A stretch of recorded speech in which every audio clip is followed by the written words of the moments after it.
अस्सलाम वालेकुम नाज़रीन, आप देख रहे हैं INN चैनल। मैं हूं शेख अहमद अली। आज की ख़ास बात में हम देखेंगे कई अहम कौमी और बैनुल अक़वामी ख़बरें। दिल्ली NCR में आज दोपहर 2:28 पर 30 सेकंड तक ज़लज़ले के ज़ोरदार झटके महसूस किए गए। ज़लज़ले का मरकज़ नेपाल के कालिका से 12 किलोमीटर दूर बाजुरा में था। इसकी शिद्दत 5.8 मापी गई। ज़लज़ले का असर दिल्ली NCR के अलावा उत्तराखंड, बिहार, उत्तर प्रदेश, हरियाणा, राजस्थान के भी कुछ इलाकों में महसूस किया गया। चीन में भी कई इलाकों में आज ज़मीन कांपी। नए साल की शुरुआत से लेकर अब तक दारुल हुकूमत दिल्ली में ज़लज़ले का ये तीसरा वाक़या है। इससे पहले 5 जनवरी को दिल्ली NCR और कश्मीर में शाम 7:56 पर ज़लज़ले के तेज झटके महसूस किए गए थे। नेशनल सेंटर फॉर सिस्मोलॉजी के मुताबिक रिक्टर स्केल पर उसकी शिद्दत 5.9 थी। राहुल गांधी की क़यादत में कांग्रेस की भारत जोड़ो यात्रा अपने आखिरी मरहले में है और यात्रा आज जम्मू कश्मीर के नगरोटा से उधमपुर के लिए रवाना हुई। दरअसल यात्रा की क़यादत करे राहुल गांधी ने एक प्रेस कॉन्फ्रेंस से खिताब किया। राहुल गांधी ने कहा कि यात्रा उनके लिए तपस्या है और जब वो यात्रा निकाल रहे हैं तो इस पर सियासत तो होगी ही। राहुल गांधी ने कहा कि हमने यात्रा कन्याकुमारी से शुरू की थी और अब ये यात्रा जम्मू कश्मीर में आ चुकी है। इस यात्रा का मकसद मुल्क को मुत्तहिद करना और नफरत को ख़त्म करना है। बीजेपी RSS ने नफरत का माहौल फैलाया है, उसके खिलाफ खड़े होने का मकसद है।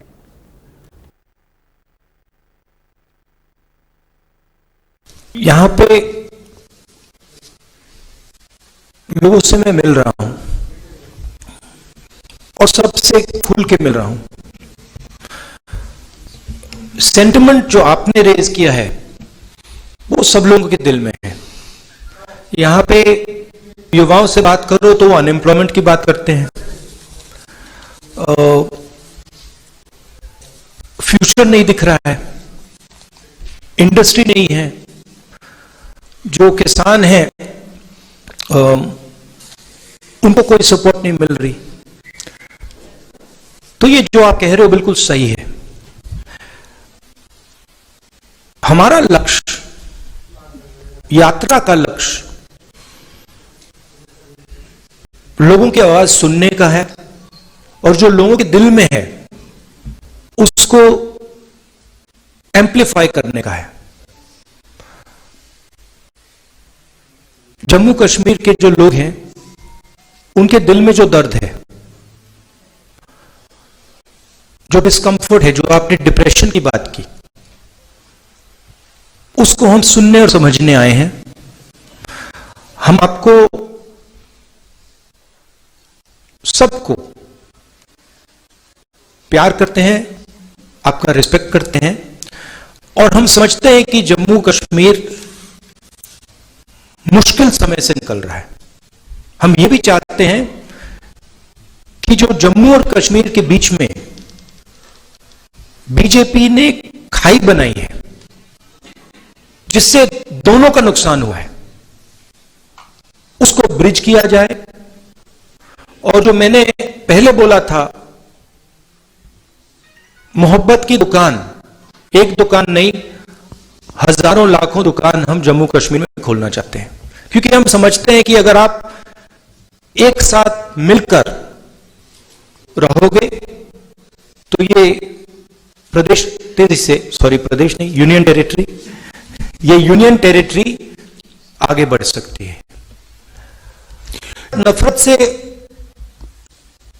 से कुछ नहीं होता है, हिंसा से कुछ नहीं होता है, कोई सोल्यूशन नहीं आ सकता है।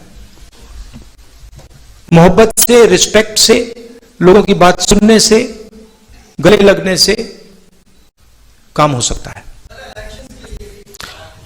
हमारी व्यू है कि जल्दी से जल्दी आपको स्टेटहुड मिले और जल्दी से जल्दी आपकी असेंबली रिस्टोर हो।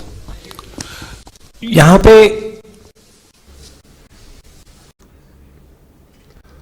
आज राहुल गांधी की भारत जोड़ो यात्रा में बॉलीवुड अदाकारा उर्मिला मातोंडकर ने भी शिरकत की और राहुल गांधी के साथ मार्च किया। यात्रा में शामिल होने से पहले सुबह के वक्त जम्मू से उर्मिला मातोंडकर ने एक वीडियो शेयर करते हुए कहा कि उनके लिए ये यात्रा सियासत से ज्यादा समाजी अहमियत रखती है और वो समाजी इक़्तिदार पर मबनी इस यात्रा में शामिल हो रही हैं।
नमस्कार। कपकपाती ठंड में जम्मू से आपसे बात कर रही हूँ। अब से थोड़ी ही देर में मैं श्री राहुल गांधी जी के साथ भारत जोड़ो यात्रा में शामिल होने जा रही हूँ। एक व्यक्ति, एक पार्टी, कुछ चंद लोग से कहीं कहीं बड़े जज्बे के साथ ये यात्रा आगे बढ़ी है। ये जो जज्बा है ये इस यात्रा के साथ चला है, इसको इसने आगे लेके गया है और इतनी कामयाबी पर लाके खड़ा कर दिया है और आगे ही चलते जा रहा है। और उस जज्बे का नाम है भारतीयता।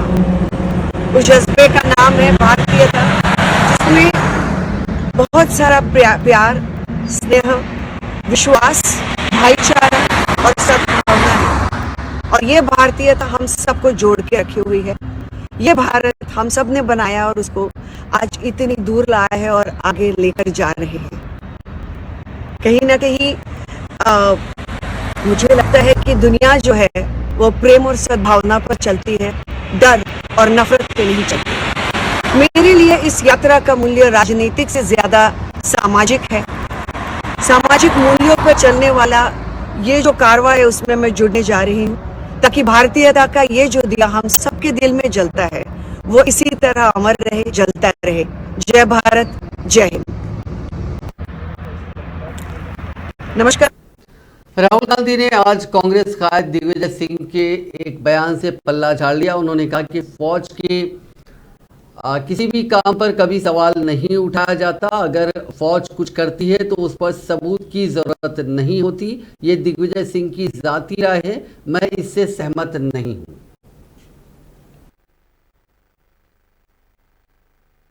जो दिग्विजय सिंह जी ने कहा उससे मैं बिल्कुल अग्री नहीं करता हूं। हमारी आर्मी पर हमारा पूरा ट्रस्ट है। अगर आर्मी कुछ करे, सबूत देने की कोई जरूरत नहीं है। तो मैं पर्सनली उनके स्टेटमेंट से कंप्लीटली डिसएग्री करता हूं और कांग्रेस पार्टी की ऑफिशियल पोजीशन भी यही है कि वो दिग्विजय जी का पर्सनल ओपिनियन है, वो हमारा ओपिनियन नहीं है। और जो दिग्विजय सिंह जी ने कहा,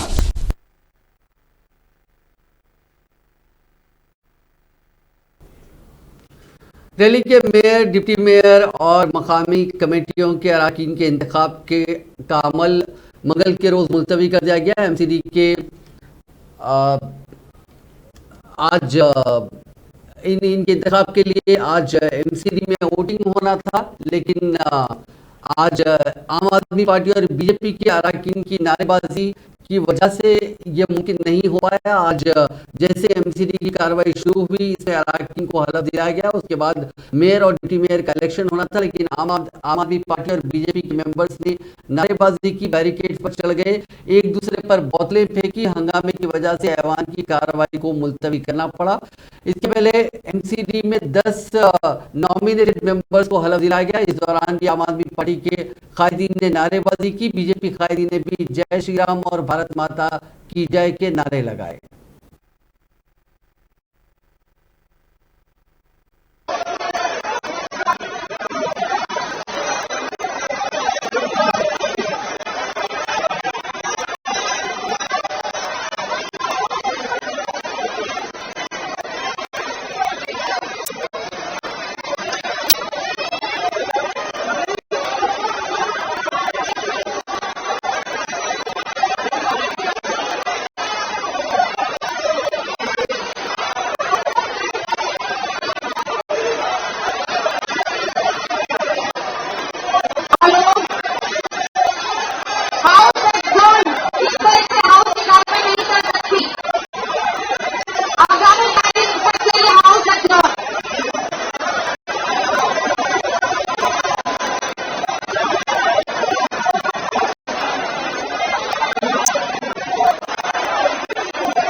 हिमाचल प्रदेश के वजीर आला सुखविंदर सिंह सुक्खू ने मंगल की सुबह नई दिल्ली में वजीर आजम नरेंद्र मोदी से मुलाकात की। वजीर आला बनने के बाद सुक्खू की वजीर आजम से यह पहली मुलाकात थी। तकरीबन 40 मिनट तक दोनों के दरमियान मुख्तलिफ मसाइल पर बातचीत हुई। इस मौके पर रियासत में चलाए जा रहे मुख्तलिफ तरक्याती प्रोजेक्टों से मुताल्लिक उमूर पर तबादला ख्याल करते हुए वजीर आला ने मरकज पर जोर दिया कि वह तमाम प्रोजेक्ट्स की कामयाबी से अमलावरी के लिए दिल खोलकर माली इमदाद फराहम करे। वजीर आला ने वजीर आजम को मरकजी हुकूमत की तरफ से बुनियादी ढांचे को तेज करने के मकसद से शुरू की गई रोपवे की तामीर के लिए प्रधानमंत्री गति शक्ति योजना और प्रतिवुला योजना को कामयाबी के साथ नाफिज करने का यकीन दिलाया। रेसलिंग फेडरेशन ऑफ इंडिया के सदर नशीन ब्रिजभूषण शरण सिंह पर जिनसी हरासानी के इल्जाम लगाने वाले रेसलर्स ने अब मरकजी वजारत खेल की जानिब से बनाई गई ओवरसाइट कमेटी पर सवाल उठाए हैं। WFI के सदर के खिलाफ दिल्ली में धरना देने वाले पहलवानों की सदारत करने वाली रेसलर विनेश फोगाट, बजरंग पुनिया और साक्षी मलिक ने मंगल के रोज दोपहर में ट्वीट करके इस बारे में अपना इतराज जताया। विनेश और पुनिया ने दोपहर 3 बजे एक साथ ट्वीट किए, जबकि साक्षी ने दोपहर 3:40 पर अकेले ट्वीट किया। तीनों पहलवानों ने एक ही मैसेज ट्वीट किया। तीनों ने लिखा कि हमें तयखुन दिया गया था कि ओवरसाइट कमेटी की तश्कील से पहले हमसे बातचीत की जाएगी। बड़े दुख की बात है कि इस कमेटी की तश्कील से पहले हमसे राय भी नहीं ली गई। तीनों ही रेसलर्स ने अपने ट्वीट में वजीर आजम नरेंद्र मोदी, वजीर दाखिला अमित शाह और वजीर स्पोर्ट्स अनुराग ठाकुर को टैग भी किया। श्रद्धा वालकर मर्डर केस में दिल्ली पुलिस ने आज 6,629 पेज की चार्जशीट दाखिल की है। इस दौरान आफ्ताब वीडियो कॉन्फ्रेंसिंग से मौजूद रहा। ज्वाइंट सीपी दिल्ली मीनू चौधरी ने बताया कि जिस दिन ये वाकया पेश आया उस दिन श्रद्धा अपने दोस्त के घर गई थी, जिसके बाद आफ्ताब काफी गुस्सा हो गया और श्रद्धा का कत्ल कर दिया। छतरपुर में श्रद्धा की लाश के कुछ टुकड़े मिले। जांच में साइंटिफिक मेथड का इस्तेमाल किया गया। डिजिटल सबूत के तौर पर social media platform GPS location को भी ट्रैक किया गया। दिल्ली से हैदराबाद जा रहे स्पाइस जेट के प्लेन में एयर हॉस्टेस के साथ बदसलूकी करने वाले एक शख्स को पुलिस ने गिरफ्तार कर लिया। दिल्ली पुलिस ने बताया कि स्पाइस जेट के सिक्योरिटी ओहदेदार की शिकायत के बाद Delhi Hyderabad spice jet flight के मुलजिम मुसाफिर अबसार आलम को गिरफ्तार कर लिया गया, जिन्होंने फ्लाइट में सवार एक खातून एयर हॉस्टेस से बुरा बर्ताव किया। दिल्ली पुलिस ने बताया कि मुलजिम के खिलाफ केस भी दर्ज किया गया। बता दें कि एयर हॉस्टेस के साथ मुसाफिर और उसके साथी ने बदसलूकी की थी, जिसके बाद उन दोनों को प्लेन से नीचे उतार दिया गया था। महाराष्ट्र के पुणे में एक ही खानदान के 7 लोगों ने खुदकुशी कर ली। इन सभी की लाशें मिली हैं। जानकारी के मुताबिक ये खानदान माशी तंगी से जूझ रहा था।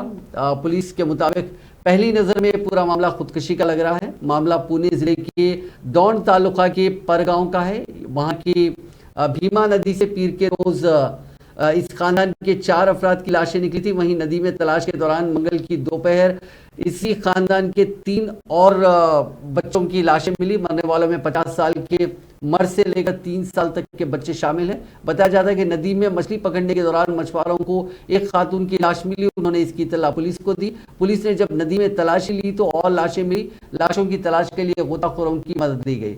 मरने वालों की पहचान मोहन उत्तम पवार, जिनकी उम्र 50 बरस बताई जा रही है, संगीता मोहन पवार, उनके दामाद श्यामराव पंडित, उनकी बीवी रानी श्यामराव फुलवारे के बेटे रितेश श्यामराव फुलवारे, ये 7 साल का बच्चा है। इसके अलावा छोटू श्यामराव और कृष्णा, ये 5 और 3 साल के बच्चे हैं। इनकी लाशें नदी के किनारे मिली हैं। लाशों को पोस्टमार्टम के लिए भेज दिया गया है।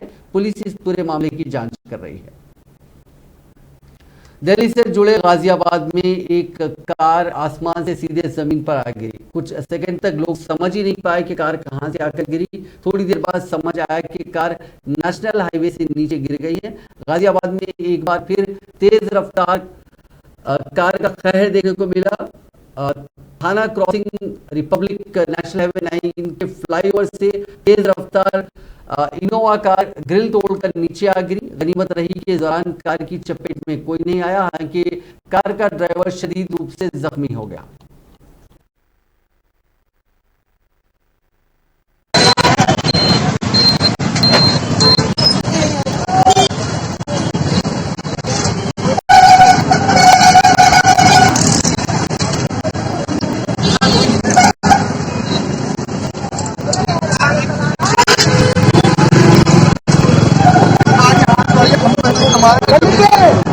यहाँ का डिवाइडर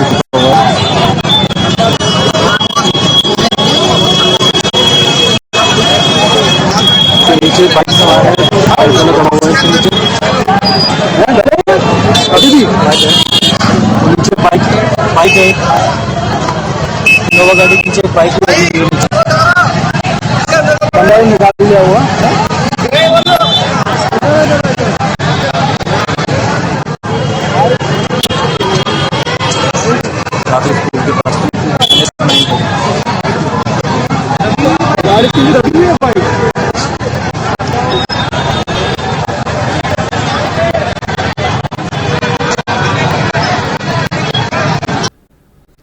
टीम इंडिया के तेज गेंदबाज मोहम्मद शामी को उनकी बीवी हसीन जहां को हर महीने गुजारा भत्ता यानी मेंटेनेंस देना होगा। कोलकाता के लोअर कोर्ट ने पीर के रोज ये हुक्म सुनाया था। ये रकम 1,30,000 रुपए है। इसमें 50,000 रुपए हसीना जहां को और 80,000 रुपए उनकी बेटी के खर्च के शामिल हैं। दोनों 2018 से अलग अलग रह रहे हैं और तलाक का केस चल रहा है।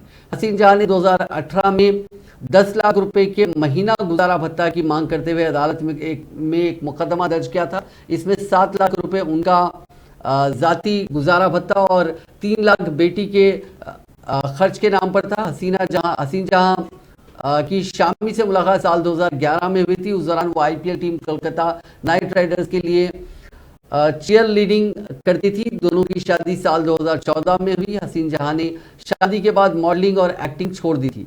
उन्होंने 2018 में शमी पर घरेलू तशद्दुद और मैच फिक्सिंग समेत कई इल्जाम लगाए थे। इसके बाद से दोनों अलग अलग रहने लगे थे और तभी से तलाक का केस चल रहा था। 2018 में हसीन जहां ने फिर से अपने प्रोफेशन में कदम रखा। उनकी वकील मरिंगा मिस्री ने अदालत को बताया कि 2020-21 में शमी की सालाना आमदनी 7 करोड़ रुपए थी। उसी की बुनियाद पर गुजारा भत्ते की मांग की गई।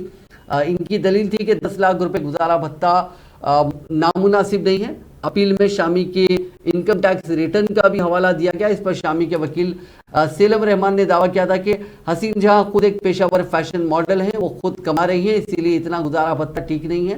मार्च 2018 में जब शामी की हसीन जहां ने उन पर घरेलू तशद्दुद और मैच फिक्सिंग का इल्जाम लगाया, तब BCCI ने शमी का कॉन्ट्रैक्ट रद्द कर दिया था। जांच में शमी बेगुनाह पाए गए। कुछ दिन बाद बोर्ड ने कॉन्ट्रैक्ट को रिन्यू कर दिया था। रिलायंस जियो ने मुल्क की 17 रियासतों और मरकज के ज़ेर इंतज़ाम इलाकों के 50 शहरों में ट्रू 5G लॉन्च करके एक नया रिकॉर्ड बनाया है। इसके साथ ही जियो के ट्रू 5G नेटवर्क से जुड़े शहरों की तादाद 184 तक पहुंच गई।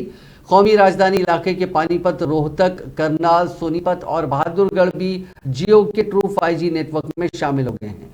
नेशनल कैपिटल रीजन के शहरों के साथ हरियाणा से जुड़ने वाले दीगर शहर हैं अंबाला, हिसार और सरसा। उत्तर प्रदेश के झांसी, अलीगढ़, मुरादाबाद और सहारनपुर में भी जियो की 5G खिदमत शुरू हो चुकी है। इसके अलावा आंध्र प्रदेश के 7 शहर, उड़ीसा के 6, कर्नाटका के 5, छत्तीसगढ़, तमिलनाडु और महाराष्ट्र के 3-3, राजस्थान और मगरबी बंगाल के 2-2 और आसाम, झारखंड, केरला, पंजाब और तेलंगाना में एक शहर भी जियो ट्रू 5G नेटवर्क से कनेक्ट हो गया है। इस लॉन्च के साथ ही गोवा और पुडुचेरी भी 5G के नक्शे पर उभरे हैं।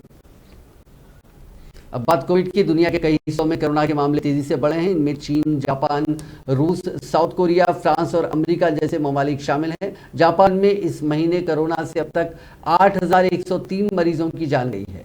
हेल्थ मिनिस्ट्री के मुताबिक ये एक माह में होने वाली अमवात का नया रिकॉर्ड है। मरने वालों में 97% लोग ऐसे हैं जिनकी उम्र 60 साल से ज्यादा है। इधर हिंदुस्तान में मंगल के रोज करीब 90 नए मामले सामने आए। हेल्थ मिनिस्ट्री के आंकड़ों के मुताबिक मुल्क में अभी 2000 एक्टिव केसेस हैं। कोरोना के शुरुआती दौर से अब तक मुल्क में 5 लाख से ज्यादा लोगों की मौत हो चुकी है। कर्नाटक के बेंगलुरु में एक शख्स ने फ्लाईओवर से 10-10 के कई नोट उड़ाए। ये वाकया मंगल की सुबह पेश आया है। इसका वीडियो भी सामने आया है। वीडियो में दिख रहा है कि एक शख्स जिसके गले में घंटी टंगी हुई है फ्लाईओवर पर खड़ा होकर 10 के नोट उड़ा रहा है। नोट पकड़ने के लिए फ्लाईओवर के नीचे खड़े लोगों की भीड़ इकट्ठी हो गई। इतना ही नहीं, फ्लाईओवर पर खड़े लोग और गाड़ियां रोककर भी लोगों ने शख्स के पास जाकर पैसे उठाने और मांगने शुरू कर दिए। इसके चलते सड़क पर जाम लग गया और अफरा तफरी मच गई। इस वाकये की इत्तला मिलते ही मौके पर पहुंची पुलिस ने उस शख्स को गिरफ्तार कर लिया। पुलिस ने बताया कि 30 साल के शख्स ने जुमला 3000 रुपए फेंके। उन्हें शक है कि वो जहनी तौर से ठीक नहीं है।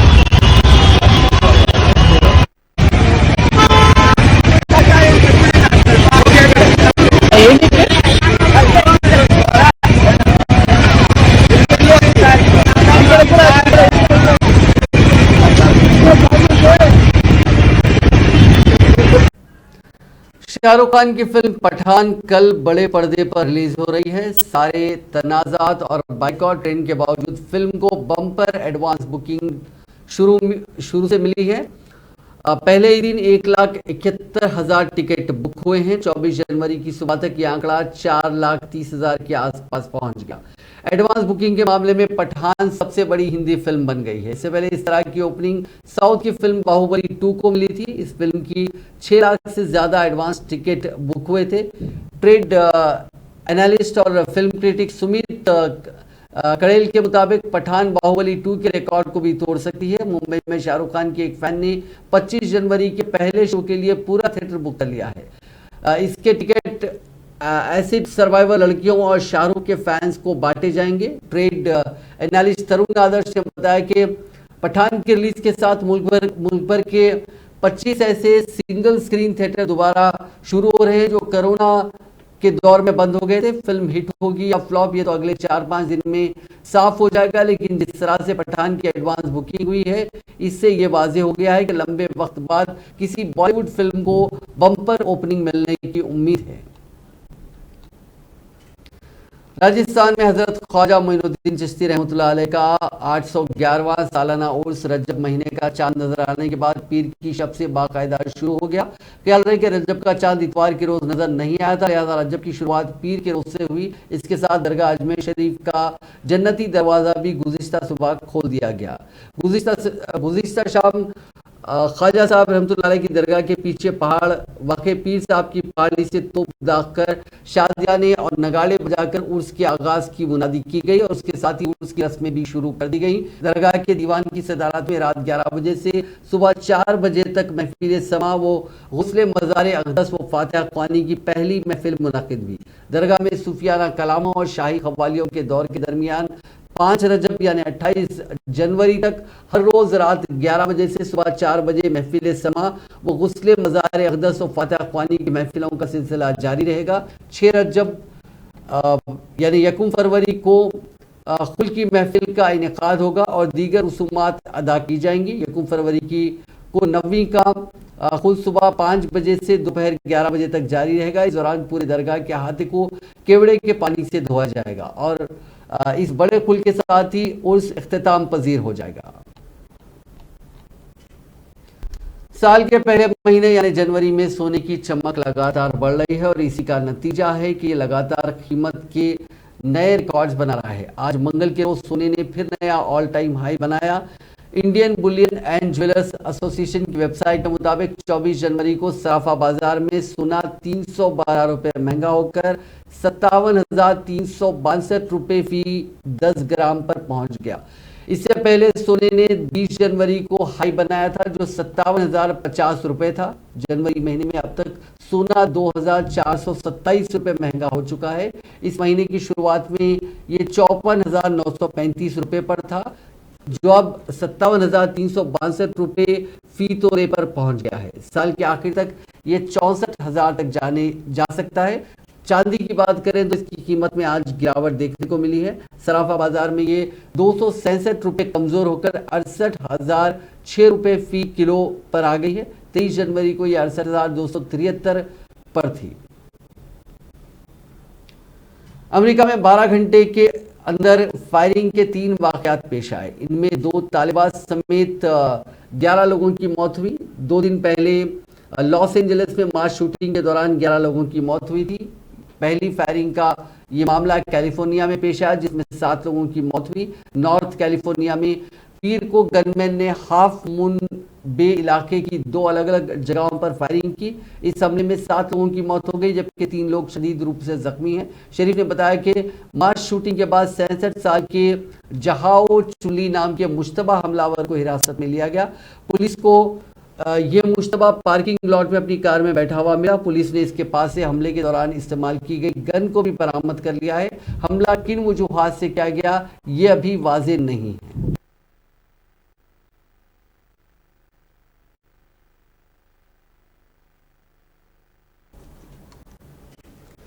पिछले साल यानी 2022 सितंबर में पुलिस हिरासत में हुई महासा अमीनी की मौत के बाद से ईरान में मुजाहरे जारी हैं।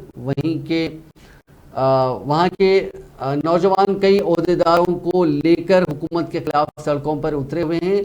इसी बीच एक वीडियो सोशल मीडिया पर काफ़ी वायरल हो रहा है जिसमें एक पुलिस वाला बिना किसी वजह से एक खातून को लात घूंसों से मारता हुआ दिखाई दे रहा है।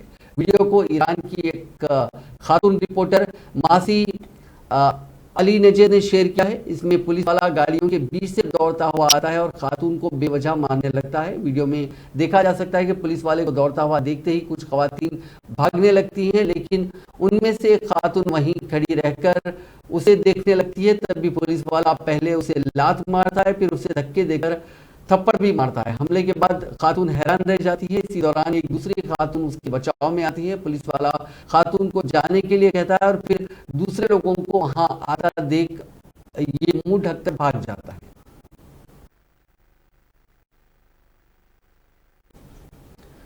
एलन मस्क ने जब से ट्विटर को खरीदा इस कंपनी को लेकर लगातार बुरी खबरें ही सामने आ रही हैं। कंपनी की खस्ता हाली का अंदाजा इस बात से बखूबी लगाया जा सकता है कि एलन मस्क ने अमेरिका में ट्विटर क्वार्टर तक का किराया अदा नहीं किया।